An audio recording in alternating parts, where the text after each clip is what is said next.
œuvre choisie de Mao Tse-tung, tome 4, période de la Troisième Guerre civile révolutionnaire.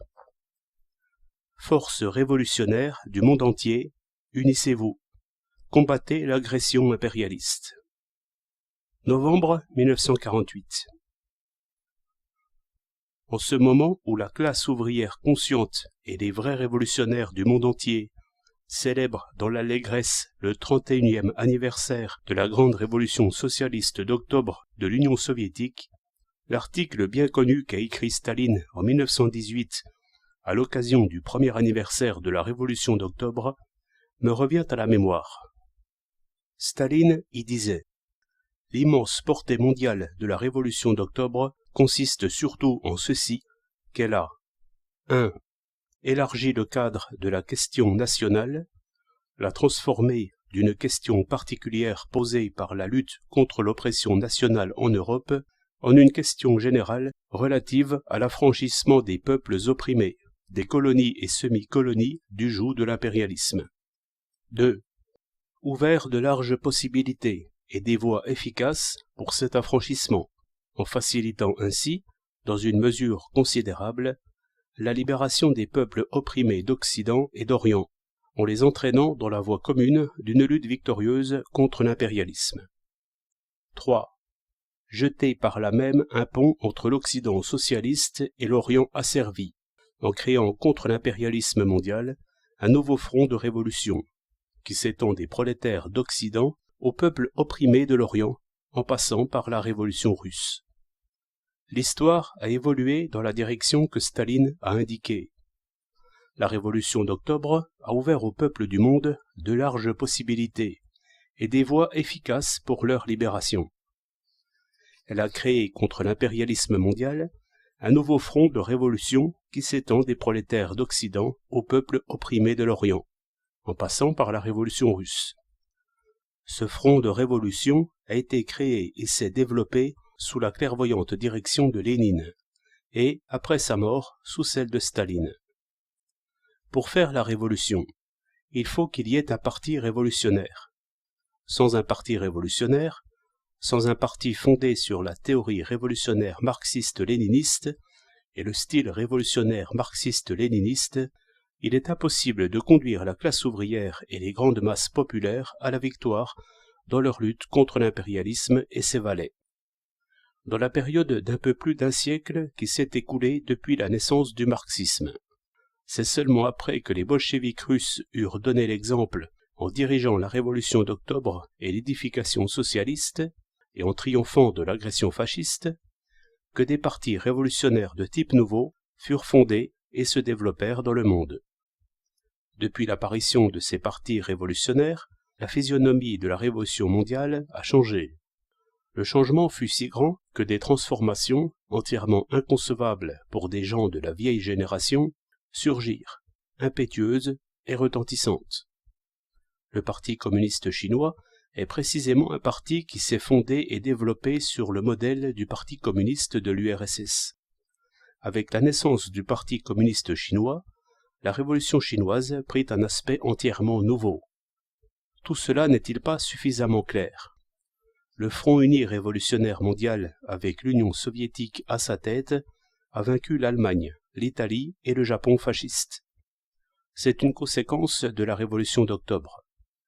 La victoire sur l'Allemagne, l'Italie et le Japon fascistes, ainsi que sur leurs valets, eût-elle été concevable sans la révolution d'octobre, sans le Parti communiste de l'URSS, sans l'Union soviétique et sans le Front uni révolutionnaire anti-impérialiste d'Occident et d'Orient dirigé par l'Union soviétique. Si la révolution d'octobre a ouvert de larges possibilités et des voies efficaces pour la libération de la classe ouvrière et des peuples opprimés du monde entier, la victoire remportée dans la Seconde Guerre mondiale antifasciste a ouvert pour leur libération des possibilités encore plus larges et des voies encore plus efficaces. Sous-estimer l'importance de la victoire remportée dans la Seconde Guerre mondiale serait une grave erreur. Depuis l'issue victorieuse de la Seconde Guerre mondiale, l'impérialisme américain a pris la relève de l'Allemagne, de l'Italie et du Japon fasciste. Il prépare frénétiquement, avec ses valets dans divers pays, une nouvelle guerre mondiale et menace le monde entier. Cela reflète l'extrême décadence du monde capitaliste et sa terreur devant une fin imminente. Cet ennemi est encore fort. Par conséquent, les forces révolutionnaires dans chaque pays doivent s'unir.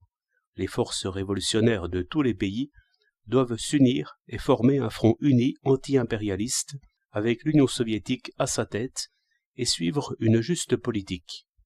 Faute de quoi, la victoire serait impossible. Cet ennemi a des bases fragiles et se désagrège intérieurement. Il est détaché du peuple et plongé dans d'inextricables crises économiques. Il peut donc être vaincu. Ce serait commettre une grave erreur que de surestimer la force de l'ennemi et de sous-estimer celle de la révolution. Sous la direction du Parti communiste chinois, d'immenses victoires viennent d'être remportées dans la grande révolution démocratique du peuple chinois, dirigée contre l'agression frénétique de l'impérialisme américain en Chine, et contre le gouvernement réactionnaire du Kuomintang, gouvernement dictatorial de trahison nationale, qui massacre le peuple chinois en menant une guerre civile.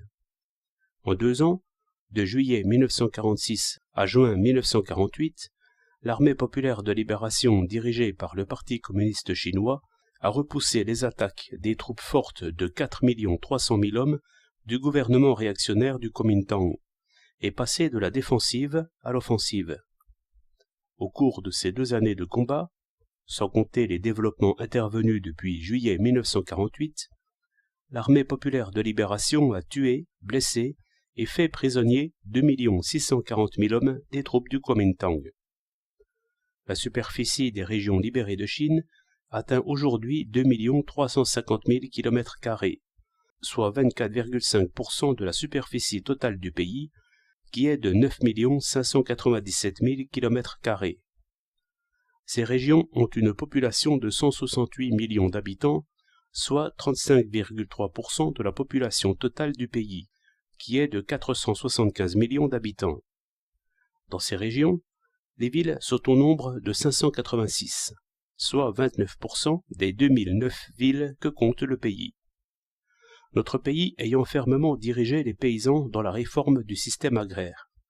Le problème agraire a été radicalement résolu dans des régions peuplées d'environ 100 millions d'habitants, et les terres des propriétaires fonciers et des paysans riches de type ancien y ont été distribuées, de façon à peu près égale, aux paysans, avant tout aux paysans pauvres et aux salariés agricoles. L'effectif du Parti communiste chinois est passé de 1 210 000 membres en 1945 au chiffre actuel de 3 millions. Le Parti communiste chinois a pour tâche d'unir les forces révolutionnaires de tout le pays, de chasser les forces agressives de l'impérialisme américain, de renverser la domination réactionnaire du Kuomintang et de fonder une république populaire, démocratique et unifiée. Nous savons que de nombreuses difficultés nous attendent, mais nous ne les craignons pas. Nous estimons que les difficultés doivent être surmontées et qu'elles le seront. La révolution d'octobre nous éclaire de tout son éclat. Le peuple chinois qui a tant souffert doit lutter pour sa libération et il est fermement convaincu de pouvoir y parvenir. De tout temps isolé, la lutte révolutionnaire de Chine a cessé de l'être depuis la victoire de la révolution d'octobre. Nous avons les partis communistes et la classe ouvrière du monde entier qui nous soutiennent. Cette situation, le docteur Sun Yat-sen, précurseur de la révolution chinoise, l'avait comprise.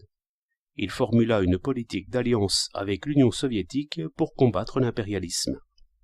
À son lit de mort, il rédigea à l'adresse de l'Union soviétique une lettre qui constitue une partie de son testament. C'est la bande de Chiang Kai-shek du Kuomintang qui a trahi la politique de Sun Yat-sen, qui s'est rangé du côté du front impérialiste contre-révolutionnaire et qui s'oppose au peuple de son propre pays. Mais d'ici peu, le monde assistera à la complète destruction par le peuple chinois de tout le régime réactionnaire du Kuomintang. Le peuple chinois est courageux, le Parti communiste chinois l'est également, et ils sont résolus à libérer toute la Chine.